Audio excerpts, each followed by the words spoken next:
quality education. Let's move on to another topic of particular interest here in Florida.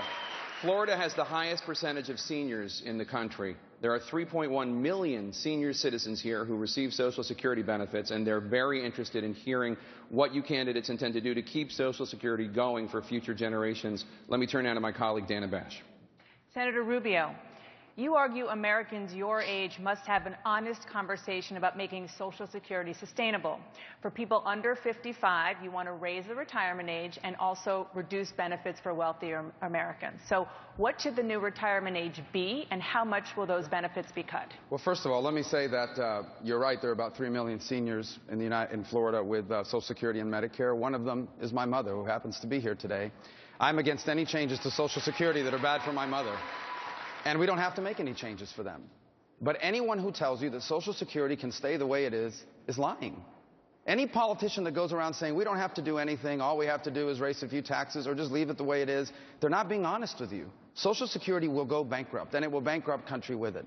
So what it will require is people younger, like myself, people that are 30 years away from retirement, to accept that our Social Security is going to work differently than it did for my parents. For example, instead of retiring at 67, the way I'm supposed to retire, I'd have to retire at 68. If I were still in the Senate, I'd be one of the youngest people there. If I've made a lot of money, my Social Security benefit will not grow as fast as someone who made less money.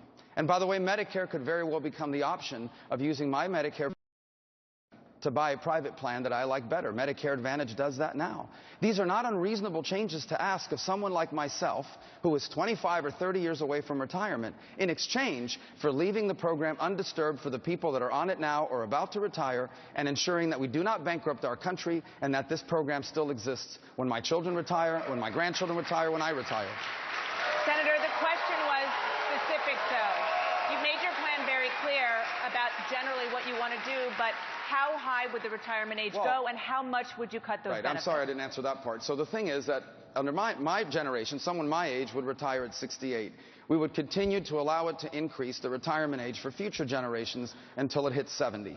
And so my children would retire at 70. I would retire at 68. It would be a graduating scale over a period of time. But again, I'm talking about people like myself and Ted, who are 45 years old, who are years away from retirement. For people that are on it now, we don't have to change it at all. If we don't do anything, we will have a debt crisis. It's not a question of if, it is a question of when. In less than 5 years, only 17% of our budget will remain discretionary. 83% of the federal budget in less than 5 years will all be spent on Medicare, Medicaid, the interest on the debt.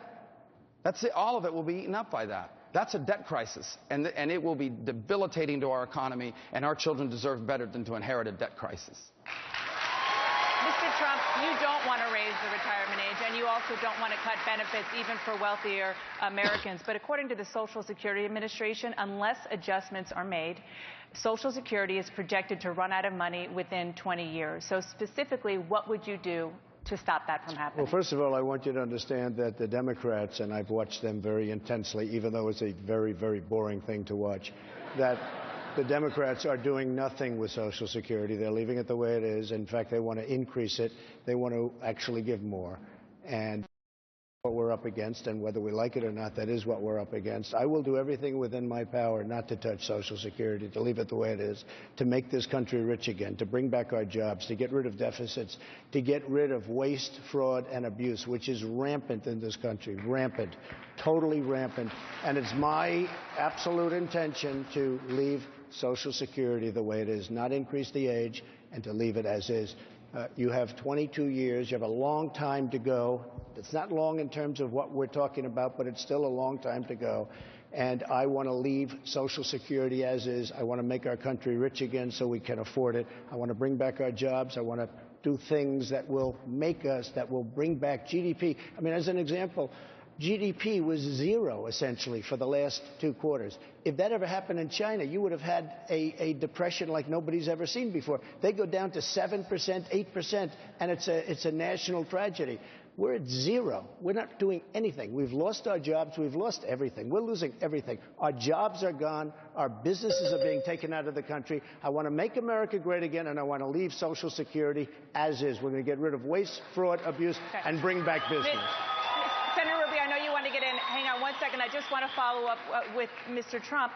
You're talking about waste, fraud, and abuse, but an independent bipartisan organization, the Committee for a Responsible Federal Budget, says improper payments, like you're talking about, that would only save about $3 billion. But it would take $150 billion to make Social Security solvent. So how would you find that under $147 billion? Because they don't cover most of the subjects. We're the policemen of the world. We take care of the entire world. We're going to have a stronger military, much stronger. Our military is depleted, but we take care of Germany. We take care of Saudi Arabia. We take care of Japan. We take care of South Korea. Every time this maniac from North Korea does anything, we immediately send our ships. We get virtually 28,000 soldiers on the line, on the border between North and South Korea. We have so many places. Saudi Arabia was making $1 billion a day, and we were getting virtually nothing to protect them. We are going to be in a different world. We're going to negotiate real deals now, and we're going to bring the wealth back to our country. We owe $19 trillion. We're going to bring wealth back to our country. Senator Rubio, will that be enough to save Social Security? No, and I think you've outlined why. The numbers don't add up. You know, when I ran for the Senate in 2010, I came out one day and said we're going to have to make changes to Social Security, and everyone said that's the end of your campaign. In Florida, you can't talk about that. But people know that it's the truth here in Florida. Fraud is not enough. Certainly, let's wipe out the fraud, but as you said, it won't add up. You already gave those numbers. The second point is on foreign aid. I hear that all the time as well. I'm against any sort of wasting of money on foreign aid, but it's less than 1% of our federal budget. The numbers don't add up. The bottom line is we can't just continue to tiptoe around this and throw out things like I'm going to get it for fraud and abuse. Let's get rid of fraud. Let's get rid of abuse. Let's be more careful about how we spend foreign aid. But you still have hundreds of billions of dollars of deficit that you're going to have to make up. And here's the thing. If we do not do it, we will have a debt crisis, not to mention a crisis in Social Security and Medicare. Both parties have taken far too long to deal with it. It is one of the major issues confronting America. It's barely been asked in any of these debates. And we better deal with it, or we're going to have to explain to our children why they inherited this disaster. Mr. Trump,